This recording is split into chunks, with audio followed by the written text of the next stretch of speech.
Bonjour et bienvenue à toutes et à tous. Je suis Alexandra Newlands du secrétariat de la Société civile du mouvement Scaling Up Nutrition, SUN, et j'ai le plaisir de faciliter ce webinaire aujourd'hui. Donc, bienvenue à tous et merci pour votre participation à cette série de webinaires régionaux intitulée « Lancer une action conjointe pour les engagements du N4G, Nutrition pour la croissance ». Quelques points de logistique avant de commencer. Sachez que l'événement sera enregistré et l'enregistrement sera mis à disposition des participants. L'interprétation en anglais est disponible. Donc, si vous souhaitez l'interprétation en anglais, veuillez cliquer sur le globe en bas de votre écran et choisir la chaîne que vous souhaitez. Après les interventions des panélistes, nous accorderons un temps pour les questions et les réponses. Entre-temps, vos microphones seront coupés. Mais veuillez utiliser la fonction questions-réponses, Q&A en anglais, pour poser vos questions et vos commentaires, de préférence dirigés à un conférencier en particulier. Donc, c'est vraiment un plaisir pour nous de vous accueillir aujourd'hui. Ces événements sont une réelle opportunité de réactiver l'élan pour une action conjointe pour les engagements qui ont été pris au sommet de Tokyo en 2021, tout en capitalisant et en célébrant les progrès effectués par les pays. Nous savons évidemment, nous reconnaissons tous les défis rencontrés avec la crise alimentaire et nutritionnelle mondiale que nous traversions actuellement. Et cette série de webinaires mettra en lumière l'importance des approches multisectorielles et multi-acteurs dans la mise en œuvre des engagements pris lors du sommet de Tokyo. Nous identifierons également les outils clés et les ressources disponibles pour aider les parties prenantes à rendre compte de leurs engagements. Pour cela, la contribution du GNA, du rapport mondial sur la nutrition, sera très important dans ce sens. Nous avons aujourd'hui le plaisir d'écouter et de célébrer les progrès réalisés par 3 pays francophones d'Afrique de l'Ouest, le Bénin, le Burkina Faso et le Mali. En dépit du contexte actuel, ils sont parvenus à accélérer les progrès pour mettre fin à la malnutrition dans leur pays. Et nous allons apprendre de leurs expériences et continuerons d'avancer ensemble pour atteindre les engagements pris et les objectifs de l'Assemblée mondiale de la santé d'ici à 2025. Donc, j'ai maintenant le plaisir de présenter la coordinatrice du mouvement SUN, Gerda Verberg, qui va nous adresser un message vidéo.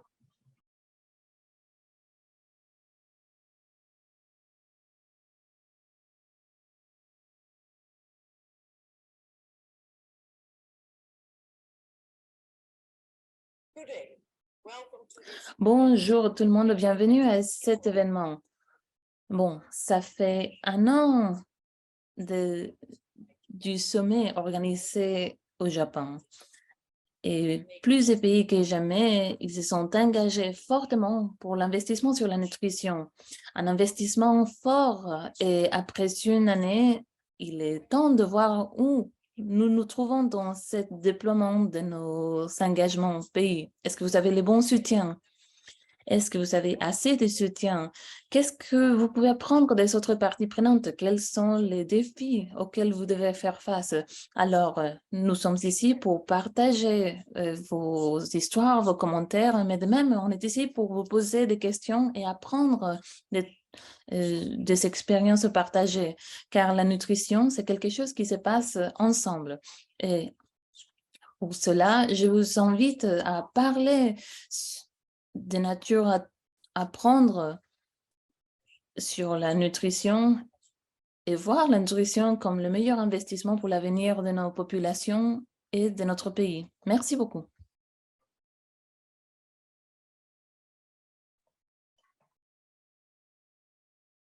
Merci. J'ai maintenant l'honneur de vous présenter Dr Renata Micha, présidente du groupe indépendant d'experts du rapport mondial sur la nutrition. Dr Renata Micha, la parole est à vous.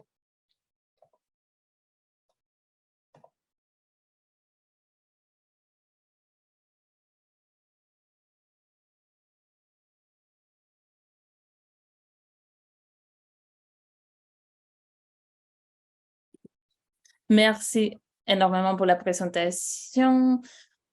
Et je vais partager mon écran pour la présentation. Je suis ravie d'être ici avec vous pour présenter le dernier rapport sur la nutrition. Je voudrais remercier les organisateurs pour l'invitation et je voudrais remercier l'audience pour avoir rejoint ce webinaire. Je vais me pencher sur les engagements pour les meilleures actions. Cela va survoler le cadre pour la nutrition et je vais présenter quelques découvertes clés en ce qui concerne les parties prenantes impliquées. C'est le webinaire Nutrition pour la croissance, ce sera présenté demain. Alors, le besoin des actions soutenues par une responsabilisation forte a été au cœur de nos activités. Cette action a été initiée en décembre 2022 et a été conclue en décembre 2021 avec le sommet de Tokyo où les parties prenantes se sont engagées pour améliorer leurs engagements en nutrition. Pourquoi maintenant il est plus important que jamais parler de nutrition? Nous sommes face à une crise mondiale de nutrition avec un enfant sur 10 atteint d'une forme de faim ou de malnutrition. Et 1 sur 3 personnes sont en surpoids ou obèses. Les défis actuels auxquels les pays font face aujourd'hui sont aggravés par le changement climatique, par simple, qui va continuer à s'aggraver. La guerre en Ukraine et l'impact que cela porte sur la sécurité nutritionnelle. Cette crise nutritionnelle est urgente et nous devons l'attaquer ensemble. Pour avoir des actions fortes, il faut s'assurer que les engagements vont être vecteurs de changement. Cette GNR, le rapport de nutrition a été créé pour créer un cadre pour créer une plateforme indépendante pour la surveillance des actions en matière de nutrition, où vous pouvez voir tous les engagements en matière de nutrition, de nature à avoir une surveillance en continu. Nous allons capturer des engagements de toutes les parties prenantes à tout moment et nous avons le potentiel d'améliorer nos efforts en matière de nutrition plus que jamais. La transparence et sa promotion est très importante, de même que la responsabilité de toutes les parties prenantes. Alors, comment cela marche? Alors, dans ces visuels, nous avons le diagramme qui comprend les 8 étapes qui impliquent l'implication active des parties prenantes avec les plans, les rapports de nutrition. Nous avons les directives, les engagements. Les parties prenantes vont enregistrer leurs engagements à l'aide de la plateforme qui seront révisés par le rapport de nutrition et nous allons créer des catégories différentes. Ensuite, le rapport de nutrition va publier les engagements avec le système de suivi des engagements. Les parties prenantes vont faire état de leurs progrès et nous allons utiliser ces progrès pour voir comment ces engagements vont se transformer en action et ensuite le rapport de nutrition va vérifier les progrès effectués. Ensuite, les parties prenantes vont voir les évidences qui vont leur permettre à leur fois d'améliorer leurs objectifs et c'est un cycle qui se répète. Le plus important, c'est la transparence et en agissant d'une façon transparente, nous allons avoir une forte coopération entre les parties prenantes et nous allons partager des informations nécessaires pour avoir des excellents résultats en matière de nutrition. Le rapport de nutrition a développé des outils robustes pour soutenir chaque étape du cycle, comme je les ai déjà évoqués. Cela comprend une plateforme disponible à toutes les parties prenantes où les parties prenantes vont pouvoir faire rapport et état de leur progrès, de nature à s'assurer que les engagements sont suivis de façon correcte. Le système de classification en matière de nutrition va identifier les types d'actions prises dans une manière claire. Cela veut dire que pour la première fois, nous allons voir quelles actions sont faites de façon très réaliste en temps réel L'index de nutrition permet l'évaluation et le signalement de la logique des engagements. Dans ces cadres, les parties prenantes sont encouragées à à communiquer leurs engagements aussitôt que possible. Ce système de suivi est un outil qui rend le processus public, et à travers de cette plateforme, les parties prenantes pourront donner des informations davantage qui vont être mises à jour dans l'outil de surveillance. Cela nous permet d'identifier des priorités et des étapes améliorées. Ici, nous pouvons d'eux-mêmes, les parties prenantes pourront enregistrer leurs engagements qui seront analysés. Dans la suivante diapositive, on va nous montrer les découvertes. On va commencer avec les premières découvertes de toutes les parties prenantes. Un nombre sans précédent des engagements a été fait avec environ 42,6 milliards de dollars pour l'investissement. Nous avons 48 pays avec à peu près 98 objectifs. Le progrès va être mesuré contre ces objectifs. Il y a les gouvernements qui se sont engagés de façon nationale. Il y a, par exemple, 30 parties investissements privés, 21 parties gouvernementales et, par exemple, 7 institutions telles que scolaires. Nous avons 859 objectifs faits. Cela compte 69% de tous les objectifs enregistrés, c'est-à-dire le double des objectifs enregistrés dans les sommets auparavant. Ces engagements sont globaux, nationaux, avec différentes couvertures. Dans cette carte, nous pouvons voir les pays ciblés, et on peut voir que ça se concentre principalement dans l'Afrique et l'Asie centrale et de l'Est, avec des pays à faible ou à moyen revenu. Contrairement, les pays, par exemple, en Europe ou en Amérique du Nord ou au Japon, étaient ciblés pour la couverture mondiale, c'est-à-dire au-delà d'un objectif principal. Ici, nous voyons le type d'engagement fait par chaque partie prenante à l'aide du système de classification nutritionnelle. Ce système nous permet de classifier les objectifs, nos objectifs en 3 niveaux. Permettre en orange, les politiques en bleu et l'impact en bleu clair, qui peut être divisé en 4 sous-catégories. Par exemple, financière se trouve dans la catégorie permettre, facilitateur, et par exemple, la malnutrition se trouve dans la catégorie impact. Cela nous permet de créer un environnement possible pour la nutrition. Ici, le gouvernement est important pour reconnaître les bonnes stratégies pour la nutrition. De même, il y a eu une forte concentration dans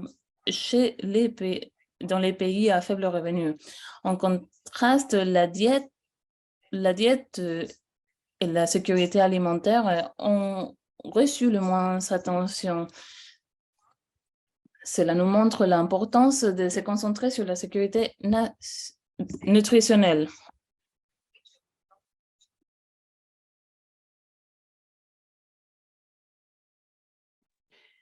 Avec un grand nombre d'engagements.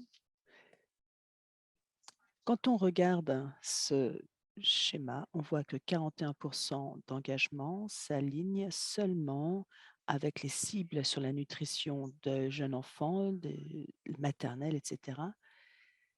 Et également 8% avec des cibles liées aux maladies non communicables, liées au régime alimentaire. 33%, les deux ensembles de cibles, et 18% pour aucun de ces ensembles de cibles. Alors, cela montre, pour ce qui est des enfants en sous-nutrition,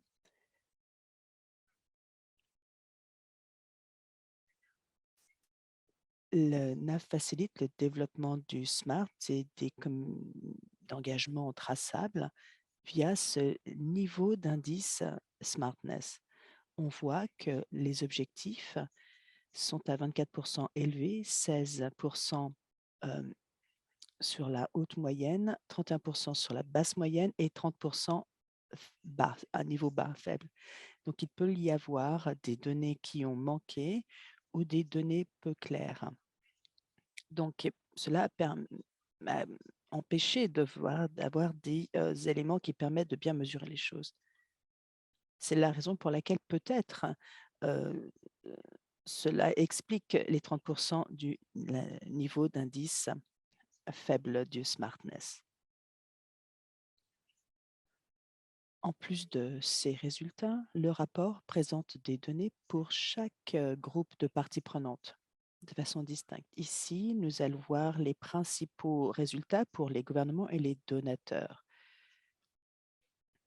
Pour ce qui est des pays et des gouvernements et des donateurs, veuillez vous faire référence au GNR 2022. Pour les pays, nous avons vu un grand nombre d'engagements. Ils représentent les principaux éléments, les principales entités à s'engager. Au niveau du leadership et de la gouvernance, c'était le principal point de focalisation pour l'action, par exemple, la mise au point de lois nationales pour des plans liés à la nutrition, etc., avec des mécanismes mis en place. Et étant donné le rôle clé que jouent les gouvernements pour ce qui est de développer les aspects nutritionnels auprès de leur population, cela était très positif. Et la nutrition faisait l'objet d'actions mises en place. Et au niveau des efforts politiques, avec des politiques liées aux soins de santé, au système de santé, à la chaîne d'approvisionnement alimentaire, l'environnement alimentaire, la connaissance du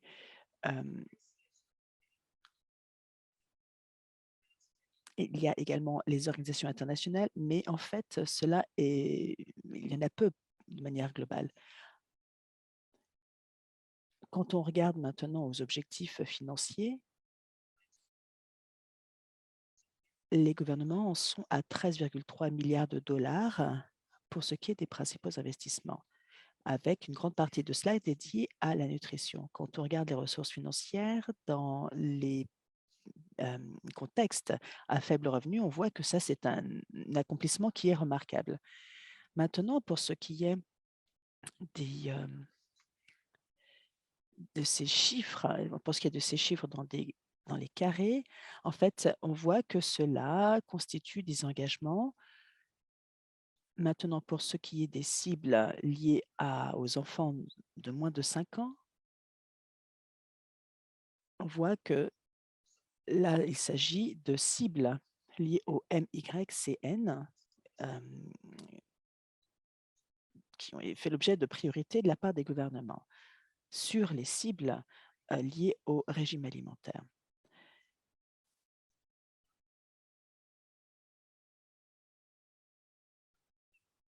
Maintenant, pour ce qui est des principaux donateurs, y compris les donateurs gouvernementaux, les organisations internationales, eh bien, on voit que un grand nombre d'organisations donatrices se sont engagées à donner 7,9 milliards de dollars. Donc, un total de 26,3 milliards de dollars a fait l'objet d'un engagement de la part de tous les donateurs.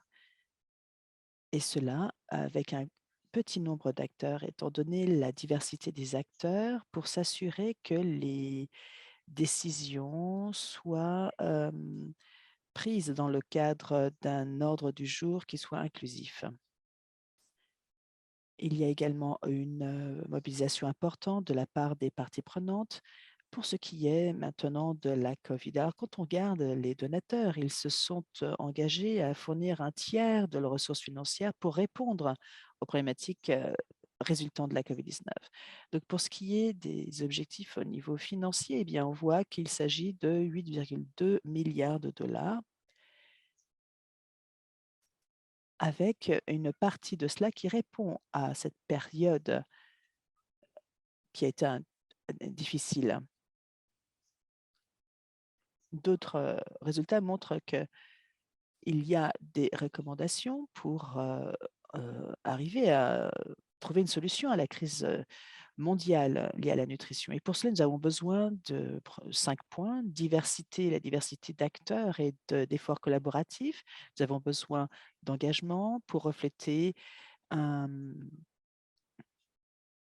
augmentation, davantage de fonds pour la nutrition. Troisièmement, nous avons besoin davantage d'attention sur la sécurité alimentaire qui implique la sécurité nutritionnelle. Il ne s'agit pas simplement d'avoir accès à une nourriture de qualité, mais ce n'est pas simplement à l'accès à une quantité de nourriture. Quatrièmement, il s'agit de mettre en place des systèmes alimentaires qui soient résilients et durables, pérennes. Et cinquièmement, nous avons besoin d'engagements qui font la promotion d'un accès universel aux soins liés à la nutrition, qui soient intégrés dans le système de santé. Et finalement, nous encourageons toutes les parties prenantes à avoir recours au NAF pour accentuer leur action, leur éventail d'actions.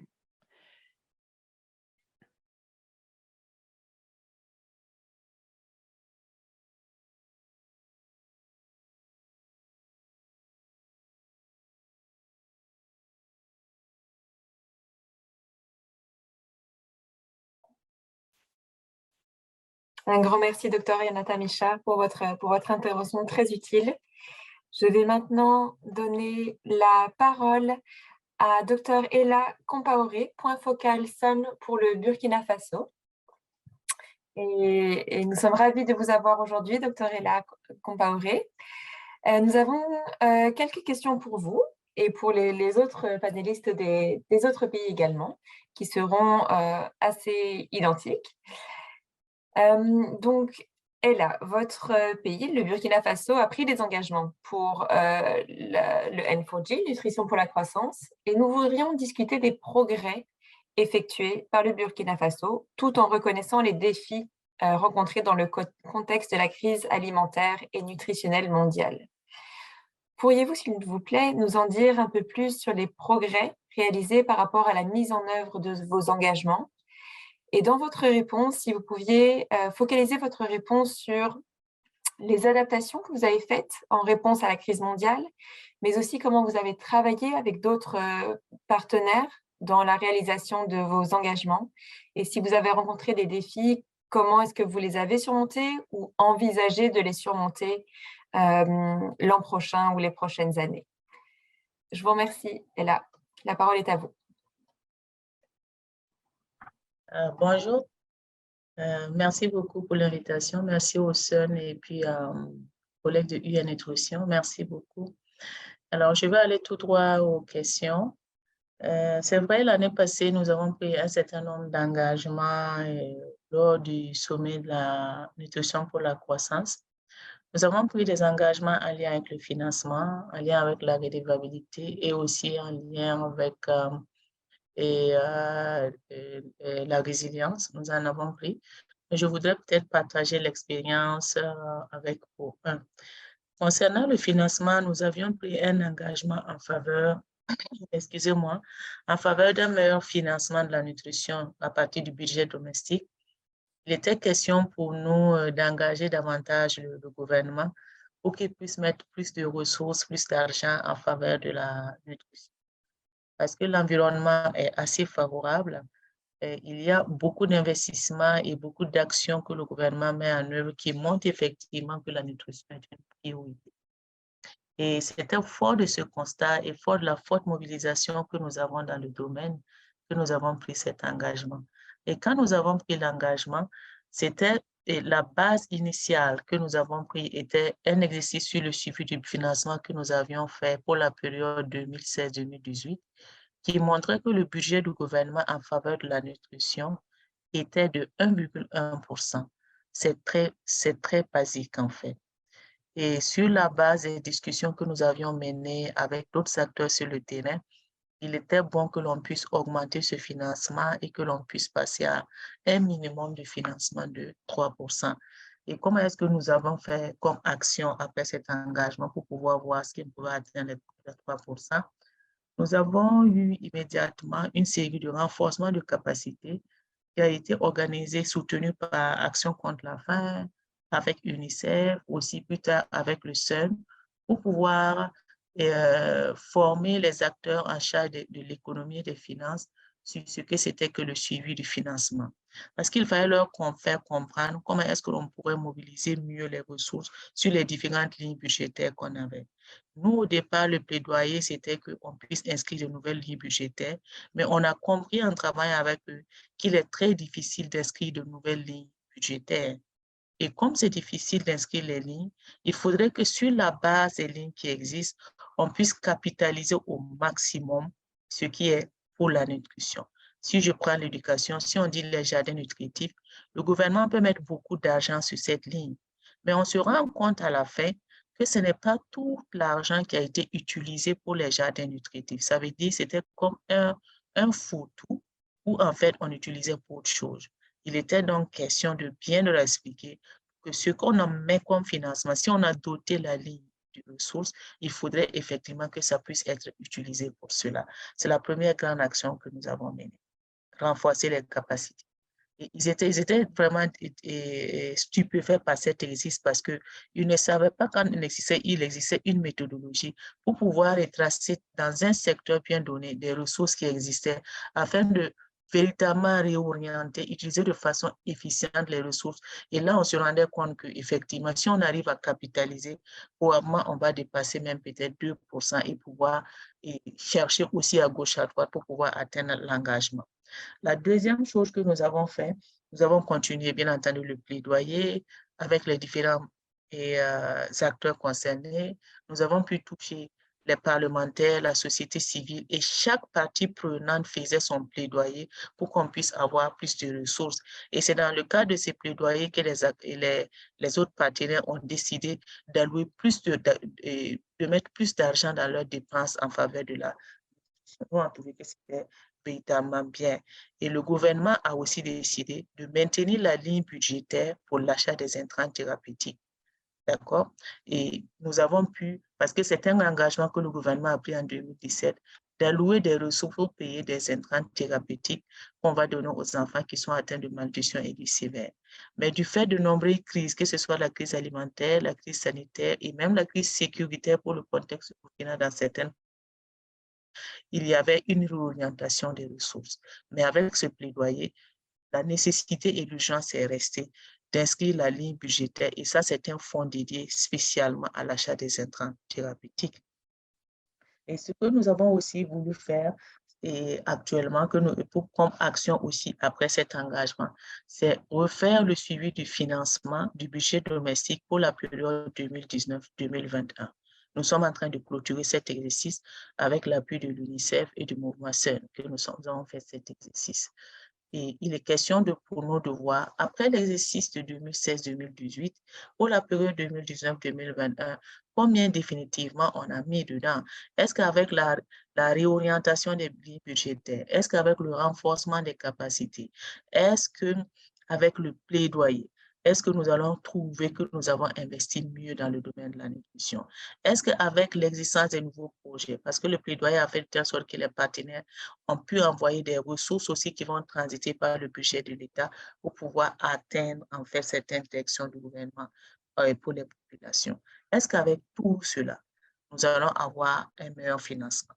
L'exercice va se clôturer dans les 10 prochains jours, dans les 2 prochaines semaines en gros, et nous pourrons en fait répondre à cette question, dire que tout ce que nous avons mis comme action a pu véritablement toucher en fait aux résultats escomptés. À vous.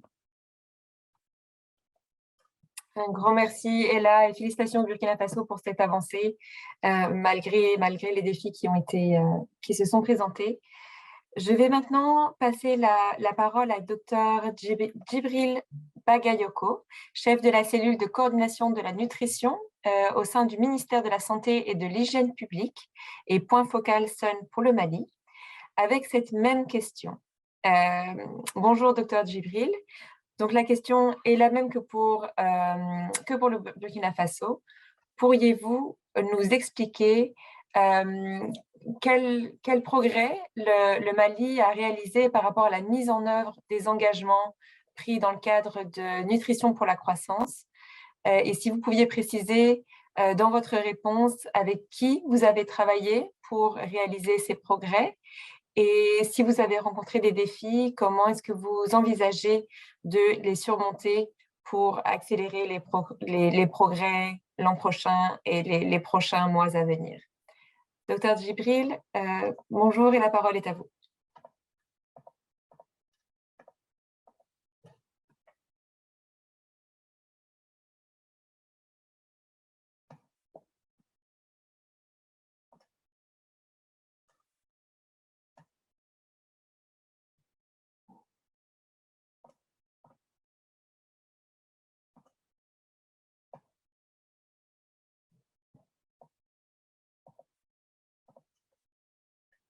Alors, nous avons un problème technique, docteur. Nous ne vous entendons pas, Djibril. Donc, en attendant, je ne sais pas si c'est une question de microphone. Est-ce que vous pouvez ouvrir votre microphone?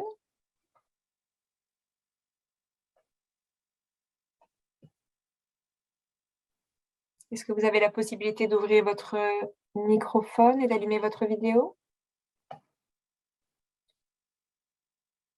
En attendant, donc je vais demander à l'équipe technique. Vous m'entendez maintenant?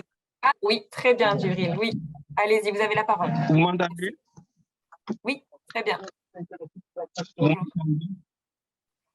Maintenant, comme je l'ai dit, le Mali a pris cet engagement dans lequel il y avait des engagements financiers, des engagements programmatiques et des engagements d'ordre politique qui s'adressaient fondamentalement à la gouvernance et la réduction des comptes, dans lesquels on devait faire de tout pour que cette redevabilité puisse être au niveau communautaire en lien avec cette crise qui sévit aujourd'hui avec suite de la guerre en Ukraine. Et j'aimerais vous partager notre avis. Et peut-être ça puisse paraître un peu, mais ces contraintes sont d'ordre institutionnel qui doivent être faites. Et de ce fait, le Mali a des organes de gouvernance très forts, mais qui ne fonctionnent pas. Et aujourd'hui, face à ces déterminants pour l'engagement financier, le Mali a maintenu ses 600 millions. Mais pour l'engagement qui nous semble le plus important en face à cette crise, c'est que les communautés puissent être autonomes pour leur système alimentaire. Et de fait, on est en train de travailler avec toutes les parties prenantes pour que tous les 17 ODD, je dis bien en plus de ceux que nous connaissons, qui sont les 12 ODD liés à la nutrition, puissent être suivis en matière de redevabilité. Et voici pourquoi je trouve que la nutrition peut être une porte d'entrée pour le développement, pour des pays comme nous, suite à cette crise qui a mis tous les systèmes d'approvisionnement alimentaire en des défis importants. Et voici ce que j'ai à dire, chers panélistes, pour partager l'espérance du Mali et qu'aujourd'hui, les 7 engagements sont tous en progression, à part le fait que l'unique qu'on n'a pas pu vraiment faire avancer. Djibril, je m'excuse de vous interrompre, juste une seconde. D'avoir une loi pour les substituts. Un petit peu plus lentement pour les interprètes, s'il vous plaît.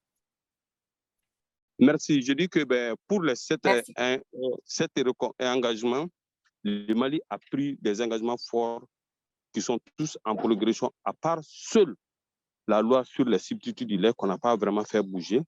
Mais l'engagement financier a été maintenu, mais la redevabilité nous semble plus important face à cette crise qui permet aux communautés d'être autonomes en matière de système alimentaire et de nutrition pour faire reculer de manière significative l'insécurité alimentaire, l'insécurité nutritionnelle, mais surtout au bout, avec un travail décent. Voici comment j'ai ma contribution pour vous. Et je trouve qu'aujourd'hui, au lieu de voir cette crise comme un problème, il faut le voir comme un défi en vue de rendre autonomes nos communes, nos communautés, pour qu'ils puissent être réceptifs face au choc, au stress. Voici, chers collègues, ce que j'avais à partager pour vous. Je vous remercie. Allô? Oui, je vous remercie, Djibril. Merci pour votre intervention. Je vais à nouveau donner la parole à Ella avec une question de suivi.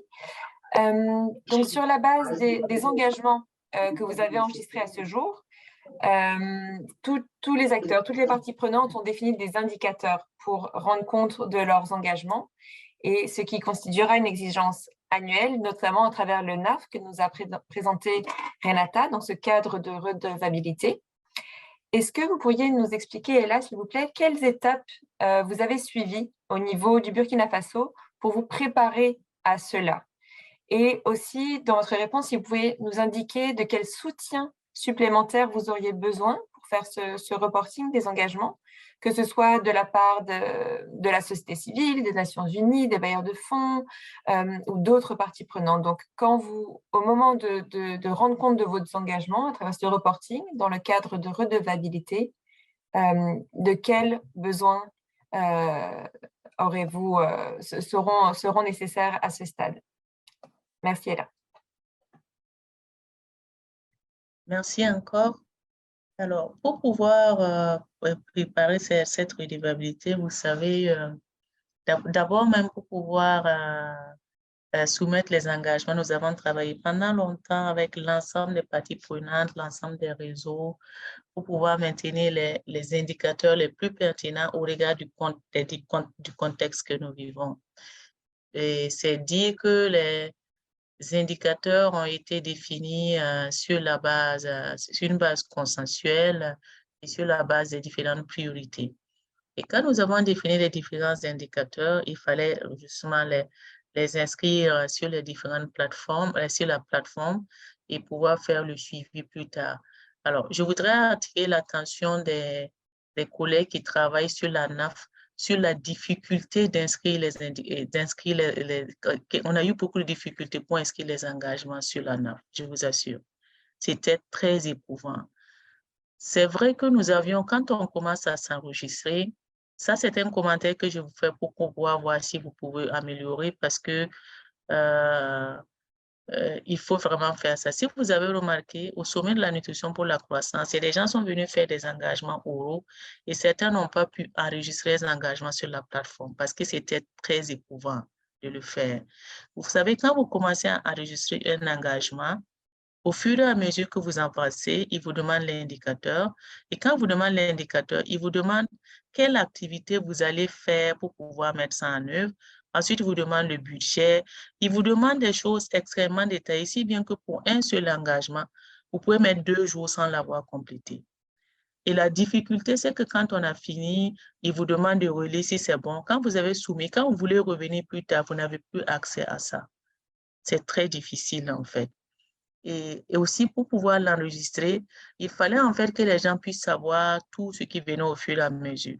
Tous les engagements du Burkina, moi, j'ai pris le soin de le faire. Mais quand j'ai commencé le premier jour, je me suis arrêtée.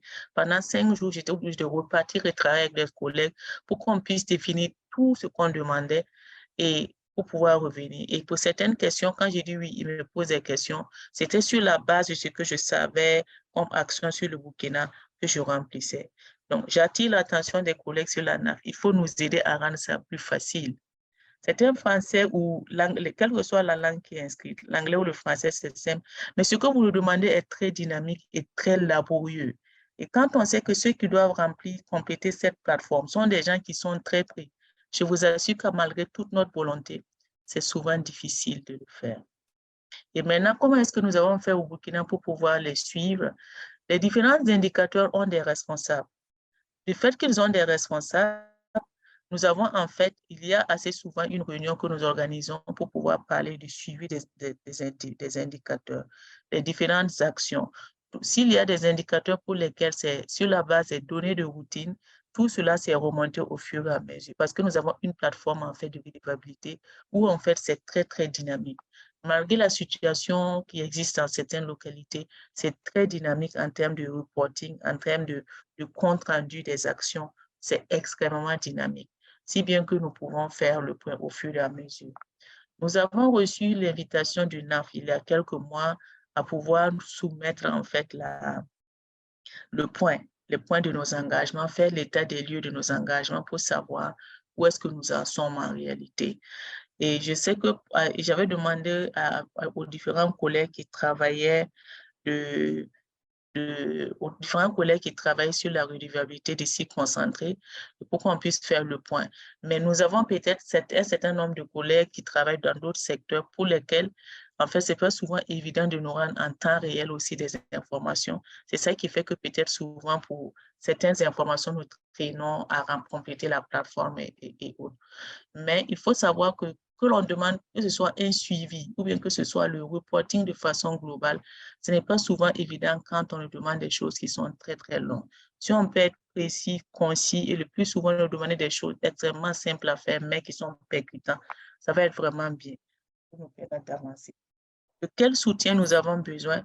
Nous avons probablement besoin d'un tel soutien comme ça. Nous avons besoin peut-être souvent que les gens du NAF, vous voyez la présentation que Renata a faite, on a souvent besoin peut-être qu'on nous fasse une vue comme ça pour nous dire, voici ce que et les différents engagements qui ont été pris. Pour tel indicateur, voici peut-être ce que nous en attendons, je ne sais pas, de façon globale, parce que j'ai vu qu'elle a fait le point des indicateurs pour dire, il y a telle personne qui a pris des engagements sur malnutrition et le suivi de la malnutrition. Et pour tel, c'est le suivi financier. Nous avons besoin des choses comme ça. Nous n'avons pas encore eu une réunion avec les gens du GNR, mais on serait toujours ravis d'avoir une réunion globale ensemble où on parle des progrès, où vous nous dites, où nous partageons les problèmes que nous avons et parce qu'on a besoin d'appui en réalité pour pouvoir comprendre souvent. Quand on nous demande un bilan, on a souvent besoin de comprendre. On a souvent besoin de ça. Pour le moment, c'est le CERN, c'est l'UNICEF et certains acteurs qui travaillent au niveau pays avec nous, qui nous soutiennent en fait pour le reporting. À vous. Merci beaucoup, Ella. Je pense que le message est passé au GNA, au rapport mondial sur la nutrition. En attendant de passer la parole à Dr Akapo du Bénin, j'invite les participants à poser leurs questions ou commentaires dans la fonction Q&A, questions-réponses, en bas de votre écran, les deux bulles que vous voyez en bas de votre écran. N'hésitez pas à les écrire par écrit pendant que nos intervenants nous font part de leur présentation. Alors, est-ce que je peux vérifier si le docteur Alfred Akapo est en ligne, s'il vous plaît?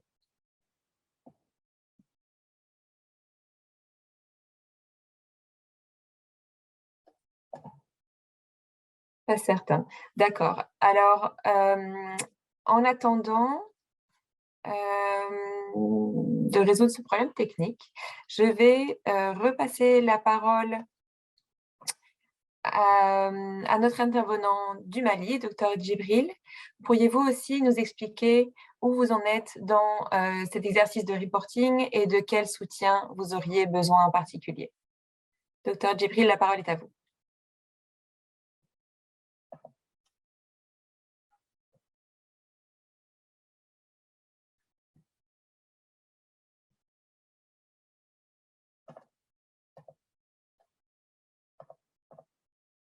Djibril, êtes-vous capable d'ouvrir votre microphone?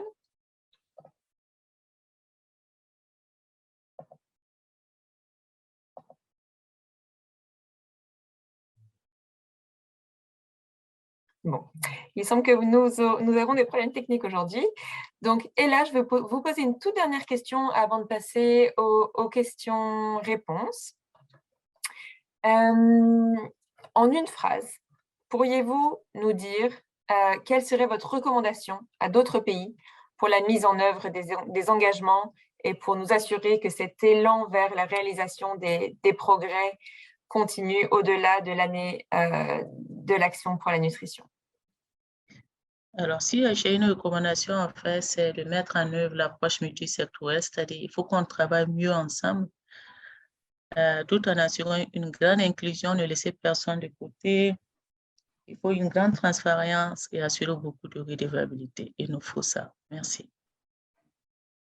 Merci beaucoup, Ella. Le message est passé vers tous les acteurs, société civile inclus. Je représente pour ma part la société civile.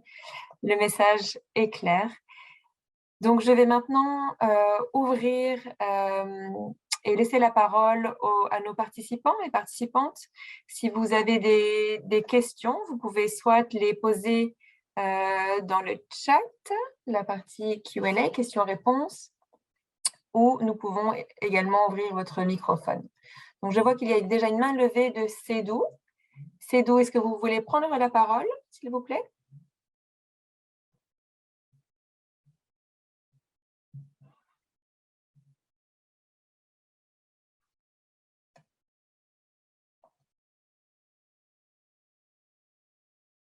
Et si vous n'êtes pas capable d'ouvrir votre micro, vous pouvez aussi poser la question dans le chat.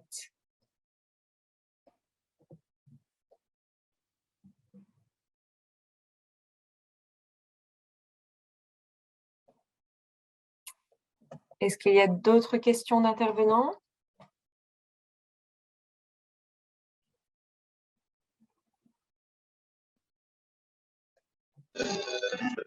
Ah, voilà.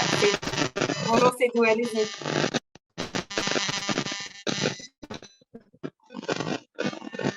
Décidément, on a peu de chance avec les techniques aujourd'hui. C'est d'où on a beaucoup de mal à vous entendre. Est-ce que vous pourriez écrire?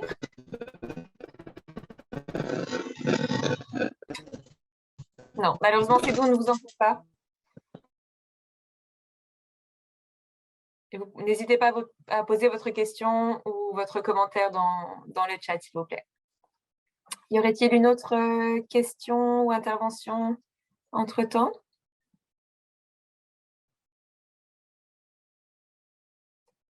J'invite aussi tous les participants à également présenter les engagements qu'ils ont pris dans le cadre de Nutrition pour la croissance et nous expliquer les progrès réalisés dans ce sens, les défis que vous avez rencontrés, le soutien dont vous auriez besoin dans le cadre de votre reporting.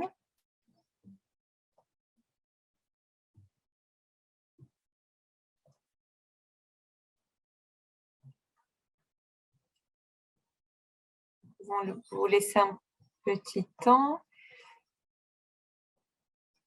Et s'il n'y a pas de questions, je vais laisser la parole. Oui, je vais laisser la parole à Cécile Adam du ministère des Affaires étrangères en France, rédactrice élevage, risques sanitaires et phytosanitaires et nutrition. Elle est également dans le pôle sécurité alimentaire, nutrition et agriculture durable et à la sous-direction du développement humain.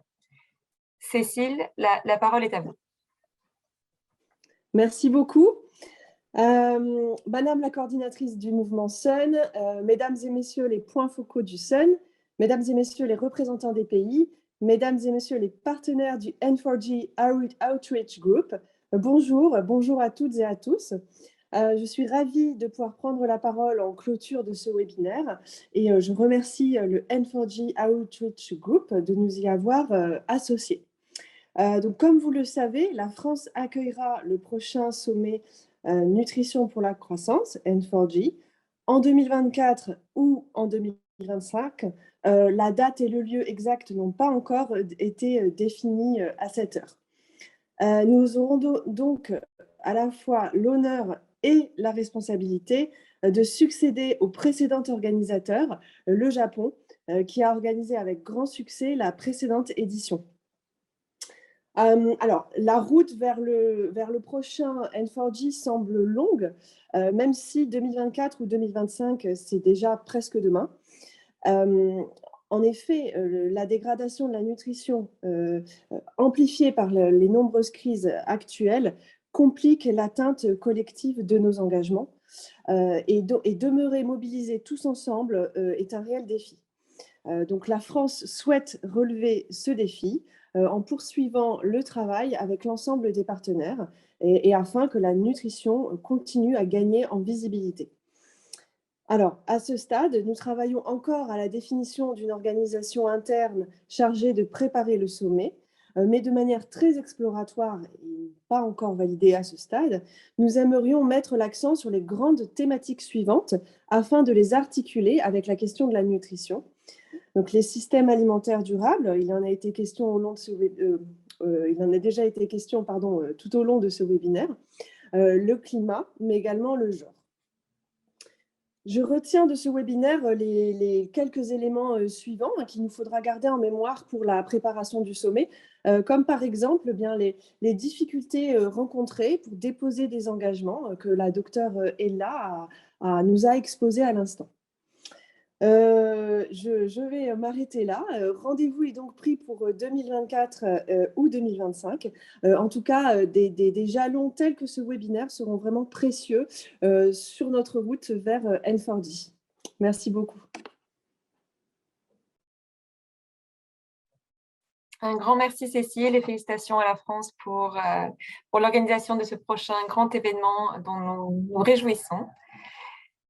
Peut-être je vois qu'il y a maintenant 2 questions. La première est comment avoir les présentations et l'enregistrement de la session. Nous les enverrons aux participants à la suite du webinaire.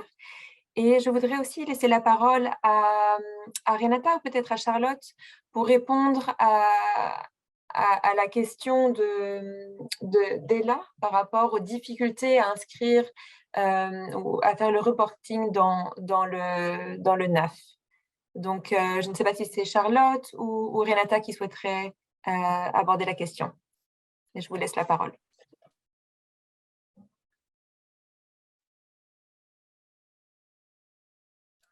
Merci beaucoup. Charlotte, peut-être en parler directement en français si cela est préférable, mais en tout cas, on voudrait remercier chacun d'utiliser le NAF et pour votre feedback. Mais une fois que vous êtes enregistré, nous allons nous assurer que ce processus soit effectué.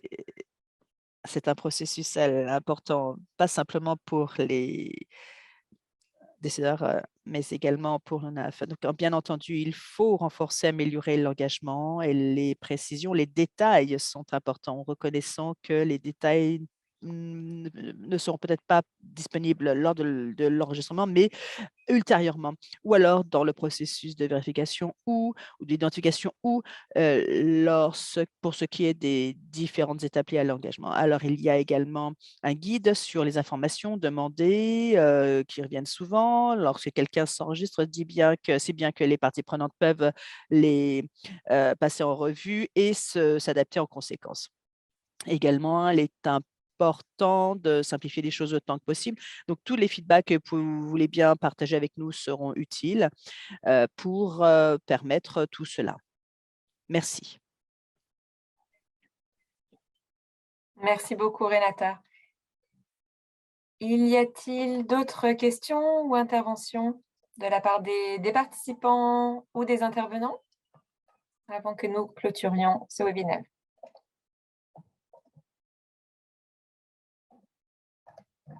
Parfait.